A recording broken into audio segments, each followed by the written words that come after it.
తాకట్టులో ఉన్న మీ బంగారాన్ని విడిపించి ఆ రోజు ఆన్లైన్ రేటుకి మేము కొంటాం. Bhavani gold company. నమస్కారం, సుమన్ టీవీ ప్రేక్షకులకి స్వాగతం. నేను మీ జాహ్నవి. మనతో ఉన్నారు దేవిశ్రీ గురూజీ. ముందుగా ప్రేక్షకులందరికీ కూడా మహాశివరాత్రి పర్వదిన శుభాకాంక్షలు. మరి మహాశివరాత్రి యొక్క విశిష్టత గురించి గురూజీ మాటల్లో అడిగి తెలుసుకుందాం. నమస్కారం గురుగారు. బ్రహ్మోస్మి. గురుగారు, మహాశివరాత్రి హిందువులందరికీ ప్రత్యేకమైన పండుగ. మరి అసలు ఈ మహాశివరాత్రి విశిష్టత ఏంటి? శివరాత్రి అంటే శివుడి పుట్టినరోజా, పెళ్లి రోజా, అసలు ఏంటి? మహాశివరాత్రి ప్రతి మాసంలో శివరాత్రి ఉంటుంది. మాఘమాసంలో చతుర్దశి రోజు మహాశివరాత్రి. ఇందులో మహా అంటే పెద్దదన, మహా అంటే విశేషమన, మహా అంటే అంతులేనిదన అని ఒక్కొక్కరు ఒక్కొక్క విధానంగా విమర్శన చేస్తూ ఉంటారు. పురాణాల ప్రకారం, వైజ్ఞానిక ప్రకారం అన్ని విధాలుగా మనం ఆలోచించాలి. శివరాత్రి పేరే రాత్రి అనేది ఉంటుంది. మనము అన్ని పర్వదినాలని ఆచరిస్తూ ఉంటాం. ఉగాది ప్రతి ఒక్క పర్వదినంలో కూడా ఉదయాన్నే లేచి స్నానం చేసి ఉదయాన్నే పూజించాలి. రాత్రి జాగరణ ఉండే పర్వదినాలు ఏది లేదు. రాత్రి ఆచరించే ఒక పర్వదినం అంటే ఈ శివరాత్రి మాత్రమే. మహాశివరాత్రి కాలాతీతుడు, కాలనాయకుడు, రాత్రికి అధిపతి, నిశాచరులకి అధిపతి, రాక్షసులకి, దేవతలకి, అంతేకాదు మన ఊరికి దక్షిణానున్న శ్మశానవాసి, 5 దిక్కల అధిపతి సాక్షాత్ పరమేశ్వరుడు. ఈ పరమేశ్వరుడికి జన్మ అనేది శివరాత్రి జన్మించాడు అనేది తప్ప. ఎందుకంటే వాడి సృష్టి అనేది 3 ఒకేసారి ఉంటుంది. తర్వాత ప్రతి సంవత్సరంలో కూడా ప్రతి పురాణంలో మనం తీసుకున్న, ఏ పురాణంలో తీసుకున్నా, భాగవతంలో తీసుకున్న మహావిష్ణువుది దశావతారాలు ఉంటాయి. కానీ శివతత్వానికి వచ్చినప్పుడు శివ అవతారం ఒకటే ఉంటుంది, కానీ మళ్ళీ మళ్ళీ అవతరించడం అనేది ఉండదు. ఆ ఒక మహావిష్ణు తత్వంలో ఒక స్త్రీ గర్భం నుంచి ఎన్నోసార్లు ఎన్నో అవతారాలు ఉద్భవించాయి. కానీ శివుడికి స్త్రీ గర్భం నుంచి ఉద్భవించిన అవతారమే లేదు. ప్రకృతి సృష్టి సాక్షాత్ మహాకాళి ముగ్గురిని మనకి బ్రహ్మాండ పురాణం ప్రకారం బ్రహ్మాండ సృష్టిలో ఈ బ్రహ్మ విష్ణు మహేశ్వరులు ఒకేసారి జన్మిస్తారు. తర్వాత అమ్మవారు త్రినేత్రం వీళ్ళకి అలంకారం అవుతుంది అనేది ఇవన్నీ ఉన్నాయి. అయితే ఈ మహాశివరాత్రి అనేది విశేషంగా పరమేశ్వరుడు ఆలాహలాన్ని స్వీకరించిన రోజు. మరొక జన్మ సముద్రమథన కాలం. ఇది చాలామంది విమర్శన జరుగుతూ ఉంటుంది. శివపురాణంలో ఒకటి ఉంది, గరుడ పురాణంలో ఒకటి ఉంటుంది, ఈ తర్వాత నారద సంహితలో ఒకటి తెలియచేస్తారు. ఏది అసలు నమ్మాలి అని ఇక్కడ ఎగ్జాక్ట్లీ అందరూ అర్థం చేసుకోవాల్సినది ఏంటంటే, మనకి ఒక్క సంవత్సరం దేవతలకు ఒక్కరోజు ఇది. అప్పుడు ఒక్కరోజు అంటే ఉదయం నుంచి సాయంత్రం మరుసటి రోజు వరకు 24 గంటలు, మనకి 365 రోజులు. ఈ 365 రోజులు మనము ప్రతి మాసానికి ఒకటి అనుభవించేది. దేవతలకి 2 అవర్స్ అంతే. అప్పుడు అన్నీ జరుగుతాయని నమ్మాలి వాళ్ళు. అలా ఆ ఒక ఆలాహలం అంటే సముద్ర మథన కాలంలో ఆ ఒక ఏదైతే విషము అనేది బయటకు వస్తుందో ఆలాహలం, దాన్ని ఎక్కడ పోయాలో తెలియదు, ఎక్కడ వేయాలో తెలియదు. భూమిపైన పడితే జనాలు, ఋషులు, ఈ సంపద నాశనం అవుతుంది. సముద్రాల్లో చేరితే ఎన్నో జీవరాశులు సజీవంగానే ఇక చనిపోతాయి. అవి అది ఎక్కడ వేయాలో తెలీదు. చాలా అందులో అది తీసుకుంటేనే ఈ అమృతం లభిస్తుంది అన్నప్పుడు దేవతలంతా ఏం చేయాలో తెలియనప్పుడు అప్పుడు పరమేశ్వరుడు నేనే తీసుకుంటా అని ఆ ఆలాహలాన్ని స్వీకరిస్తారు. ఆ ఆలాహలాన్ని స్వీకరించిన సమయమే ప్రదోషకాలము అంటాం. ప్రతిరోజు ప్రదోషం ఉంటుంది, కానీ మహాప్రదోషకాలం అది త్రయోదశి ఆచరిస్తాం. అయితే ఆ ప్రదోషకాలంలో ప్రజ్ఞాహీనుడు అవుతాడు. ప్రజ్ఞాహీనుడు త్రయోదశి. చతుర్దశి మనకి తిథి ప్రకారం చతుర్దశి వచ్చినప్పుడు ఆ అమ్మవారు తన చేతుల నుండి ఈ ఒక పండేసుకొని అమ్మవారు తన కాళ్ళపైన పడపెట్టి ఆ చేతిని ఇక్కడ నొక్కేస్తుంది అనమాట, లోపలికి విషం పోకుండా. అప్పుడు శివుడికి ఆ ఒక వజ్రంలాగా విషకంఠుడిగా మారుతాడు, అక్కడే ఉండిపోతుంది అది. తర్వాత దేవతలందరూ ఋషి మహర్షులందరూ కూడా ప్రార్థించిన తర్వాత ఆ ఒక పరమేశ్వరుడు ప్రజ్ఞాహీనంగా ఉంటాడు కదా, ఒక పరమేశ్వరుడికి ఆ సమయంలో ఒక ప్రజ్ఞ అనేది వస్తుంది. అప్పుడు కళ్ళు తీయంగానే దేవతలు అందరూ చూస్తుంటారు. అది చతుర్దశి సాయంత్రం అయి ఉంటుంది. అదే మహాశివరాత్రి. ఆ రోజు శివరాత్రి కళ్ళు తీశాడు కాబట్టి శివుడు పరమేశ్వరుడు, అమృతం వాళ్ళ చేతికి వచ్చింది కాబట్టి దేవతలందరూ ఆచరించే పర్వదినం ఒక మహాశివరాత్రి. అందుకే దానికి మహాశివరాత్రి అని వచ్చింది. శివరాత్రి రోజు జాగరణ ఎందుకు చేయాలి గురువుగారు? అంటే ఇది ఒక విజ్ఞానం. మహాశివరాత్రి అనేది ఒక విజ్ఞానం, ప్రకృతిలో జరిగే మార్పు అన్నమాట ఇది.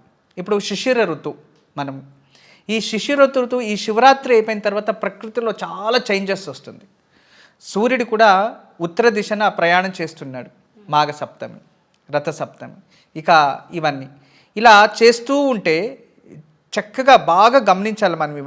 ఇవన్నీ కూడా సైన్సే. ఇవన్నీ అర్థం చేసుకుంటే పూర్వీకులు ఋషి మహర్షులు మనకి సంప్రదాయము అని ఒక పేరు పెట్టి ఇచ్చారు. కానీ ఇప్పటి ఒక జనాంగాలు చూస్తే అది టోటల్లీ ఒక విజ్ఞానం, విశిష్ట జ్ఞానాన్ని విజ్ఞానం అంటాం. ఒక విజ్ఞాన రూపంగానే మనం తీసుకుంటున్నాం, అంతే వ్యత్యాసం. అయితే ఈ ప్రకృతిలో జరిగే మార్పు వల్ల మనం జాగరణ ఉంటే ఈ సమయంలో మన శరీరంలో ఉన్న సప్త చక్రాలు కూడా జాగృత వ్యవస్థ వస్తాయి. ఆ జాగృత వ్యవస్థ వచ్చిందంటే మనకి ప్రభావళి అని ఒకటి ఉంటుంది, ఆరా ఎనర్జీ అంటాం. అది వృద్ధి చెంది మనకి అన్ని విధాల ఆరోగ్యం ప్రాప్తిస్తుంది. మనిషికి మానసిక స్థితి అనేది చాలా విశేషం.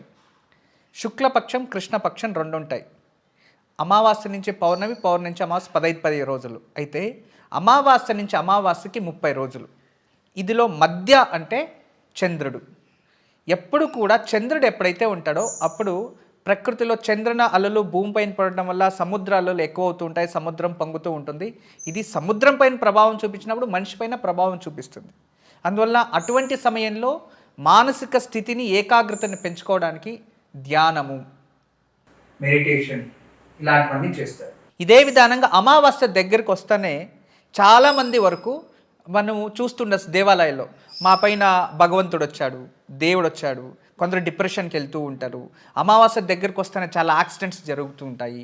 అమావాస్య 2-3 డేస్ ఉంది అంటే భూకంపాలు జరుగుతాయి, చాలా భూకంపాలు. అమావాస్య రోజు గ్రహణాలు వస్తూ ఉంటాయి. ఇవన్నీ మనం చూడొచ్చు. బిఫోర్ డే చతుర్దశి. ఈ మాసంలో గురుత్వాకర్షణ శక్తి మరియు ఆ సూర్యుని కిరణాలు రాత్రి పగలు వ్యత్యాసం ఉంటుంది అన్నీ కూడా.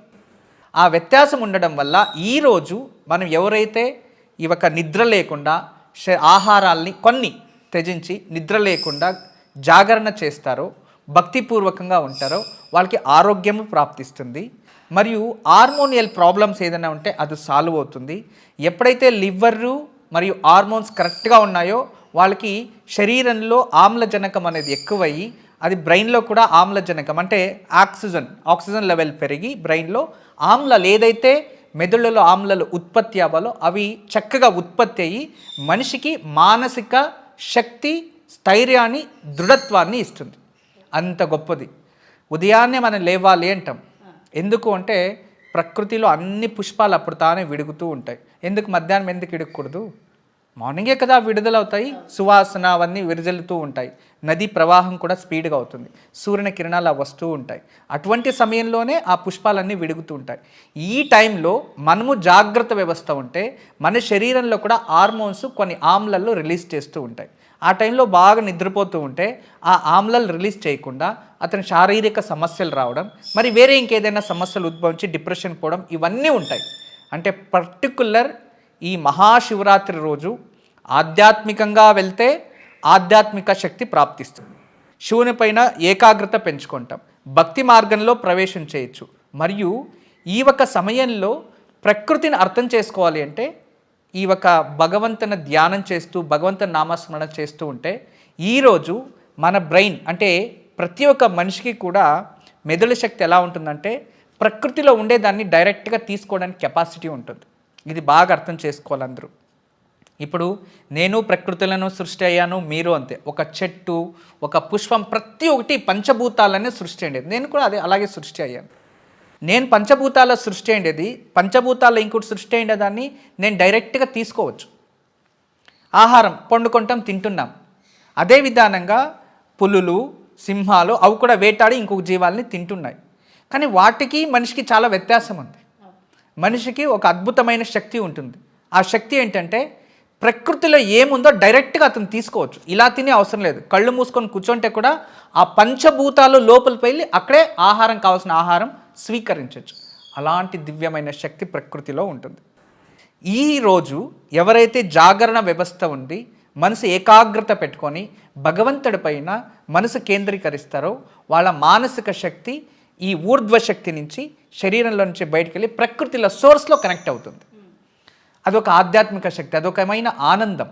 చాలామంది ప్రశ్నిస్తూ ఉంటారు, అవును ఇలా జాగరణ చేసి ఇలా పూజ చేస్తే మన కోరికలు తీరిపోతాయా అని కొందరు ప్రశ్నిస్తారు.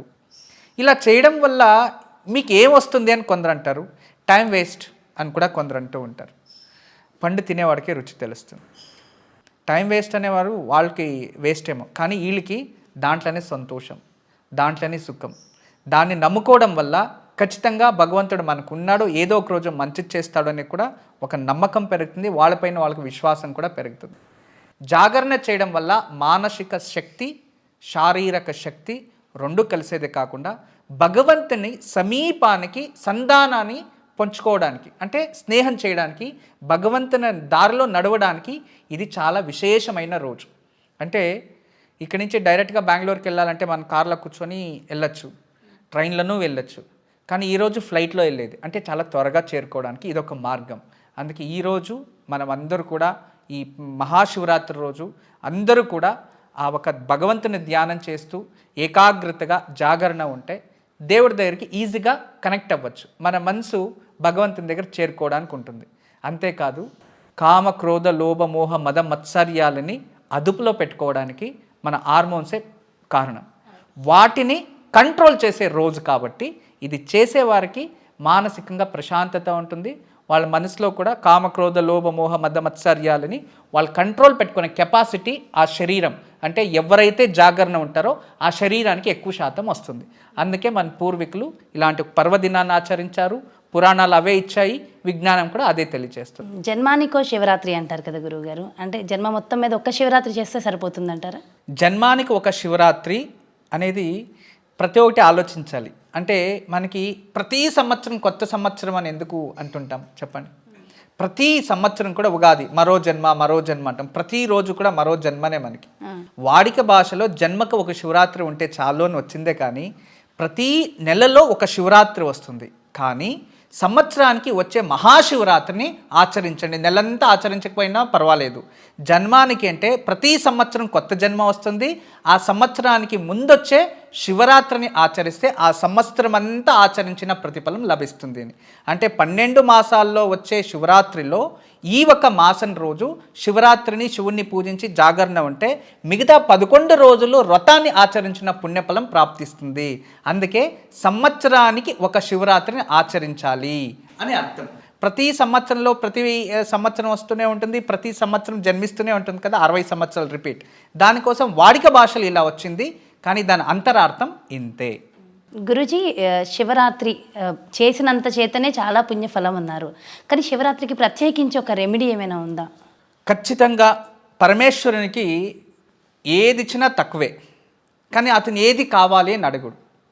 అందరూ తెలుసుకోవాలి భగవంతుడికి ఇష్టమైనది ఏంది అంటే భగవంతుడు ఏమీ అడగలేదు మనల్ని. ఇప్పుడు చాలామంది విశేషంగా భగవంతునికి వజ్రాలు, వైడూర్యాలు, కిరీటాలు అన్నీ ఇస్తూ ఉంటాడు, కానీ దేవుడు ఎప్పుడో వచ్చి నాకు ఇవ్వని ఏమీ అడగలేదు. పేదోడు ఒక దీపం వెలిగించినా తీసుకుంటాడు, గొప్పవాడు హోమం చేసినా స్వీకరిస్తారు. ఒక్కొక్కరికి ఉంటుంది యథాశక్తి అని చెప్పి. ఆ శక్తికి తగినట్టుగా భగవంతుని పూజించాలి అని శాస్త్రం చెప్తుంది. అయితే ఈ శివరాత్రి రోజు భగవంతునికి గంగాజలం అంటే చాలా ఇష్టం. నీరు, శుద్ధమైన నీరుతో భగవంతునికి అభిషేకం చేయడం, క్షీరాభిషేకం చేయడం, చెరుకు రసంతో అభిషేకం చేయడం, వాళ్ళ శక్తికి తగినట్టుగానే.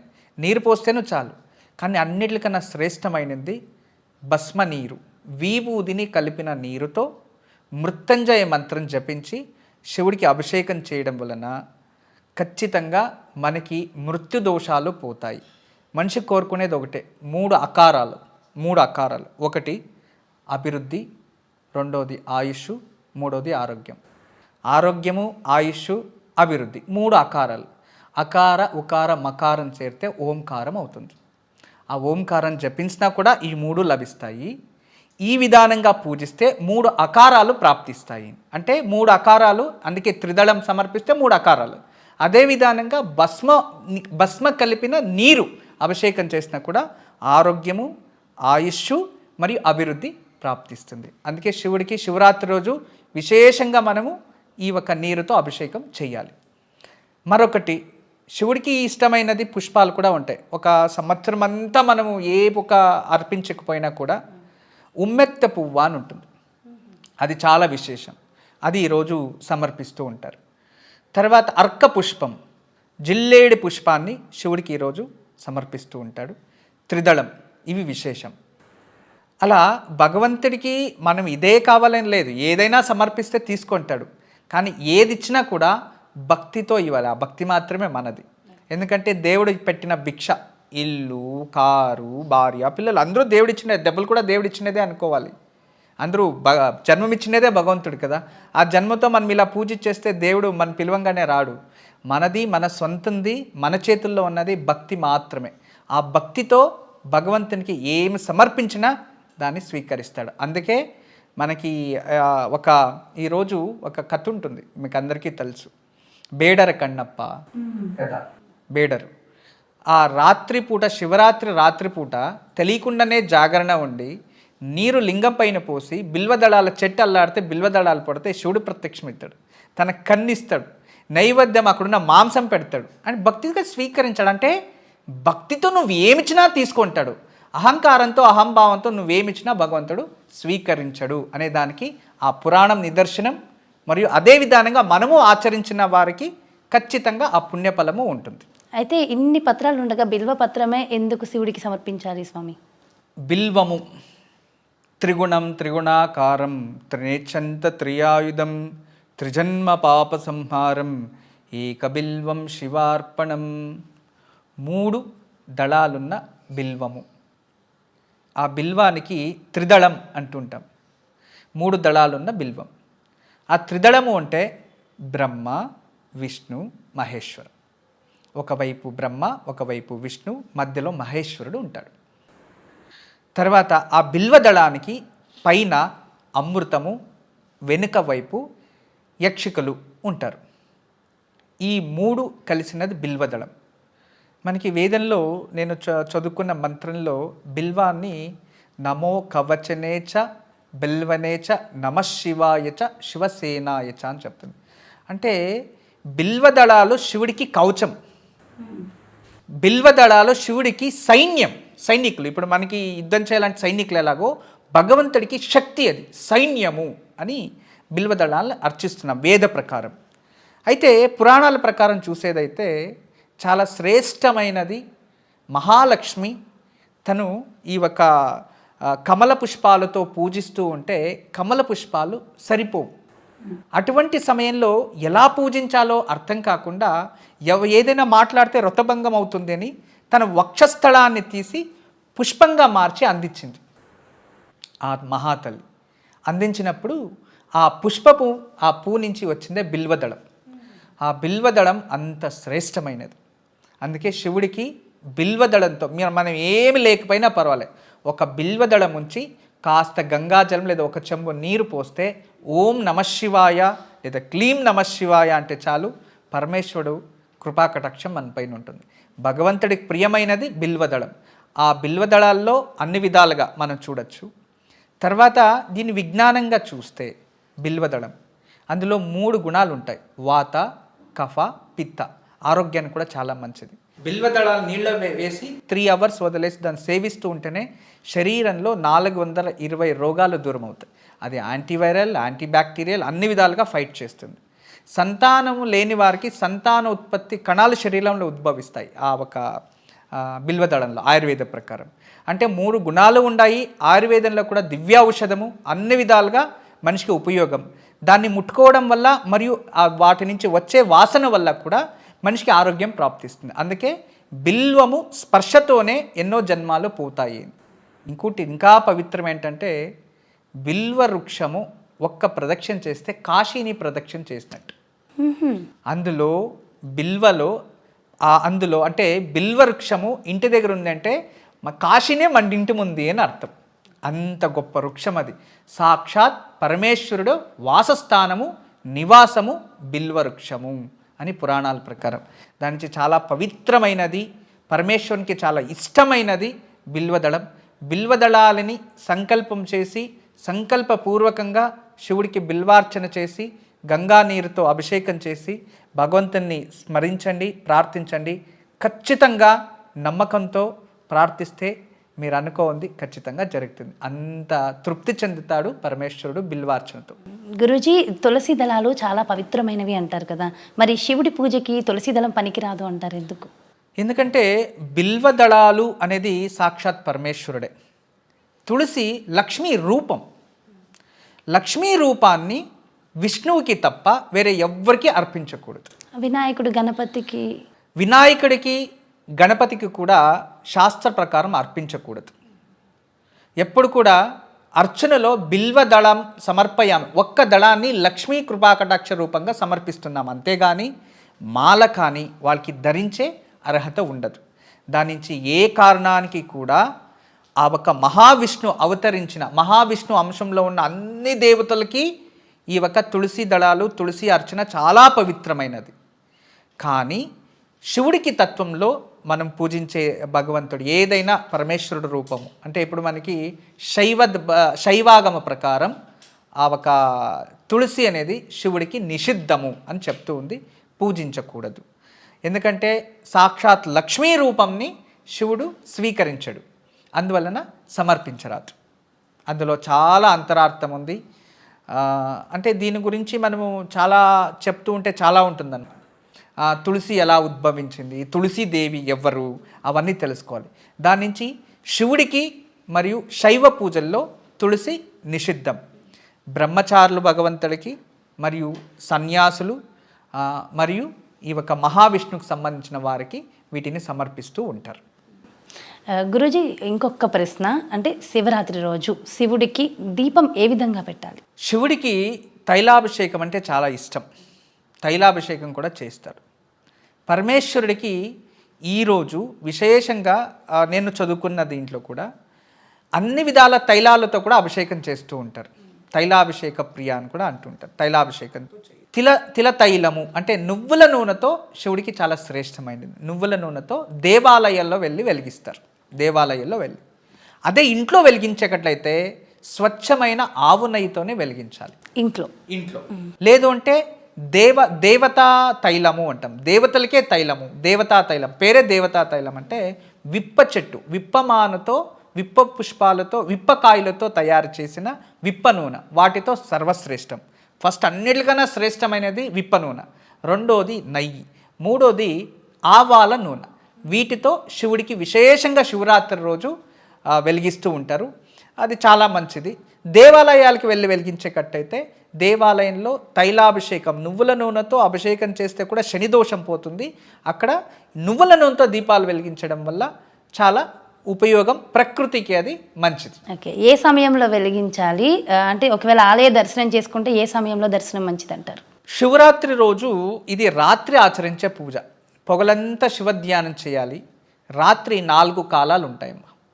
సాయంత్రం 6 గంటల నుంచి 6:30, దాదాపు 6:30 నుంచి అనుకోండి 9 లోపు ఒకటి, తర్వాత 9:32 నుంచి 12 వరకు ఒకటి, 12 నుంచి 3 ఒకటి, 3 నుంచి 6 వరకు. ఈ 4 సమయాల్లో ధ్యానం చేస్తూ జాగరణ ఉంటూ ఒక ఆరతి ఇచ్చి శివుడికి ఒక గ్లాసు నీరైనా అభిషేకం చేయాలి. లేదు ఇవన్నీ మాకు చేయడానికి అవ్వదు అంటే ఒక మంగళారతి ఇచ్చి నమస్కరిస్తూ ఉంటే ఆయా సమయంలో శివుని ప్రాప్తించదు. అంటే సాయంత్రం 6 నుంచి 9 లోపు ఒక సమయం, తర్వాత 9 నుంచి 12 ఒకటి, 12 నుంచి 3, 3 నుంచి 6, ఈ 4 సమయాల్లో మధ్యలో ఏ సమయంలో అయినా శివుణ్ణి పూజించాలి. అలా పూజిస్తేనే పూర్ణఫలం ప్రాప్తిస్తుంది. చాలా చక్కగా వివరించారు గురువుగారు. Thank you so much. నమస్కారం. బ్రహ్మోస్మి. చూసారు కదండి, శివరాత్రి పర్వదినానికి సంబంధించి అసలు శివరాత్రి పూజ ఏ విధంగా చేయాలి, మొదలు శివుడికి బిల్వదళాలు ఎందుకు అర్పించాలి, ఇలాంటి ఎన్నో అంశాలు గురువుగారు ఎంతో చక్కగా వివరించారు కదా. మరో చక్కటి వీడియోతో మళ్ళీ మీ ముందుకు వచ్చేస్తా. నమస్కారం.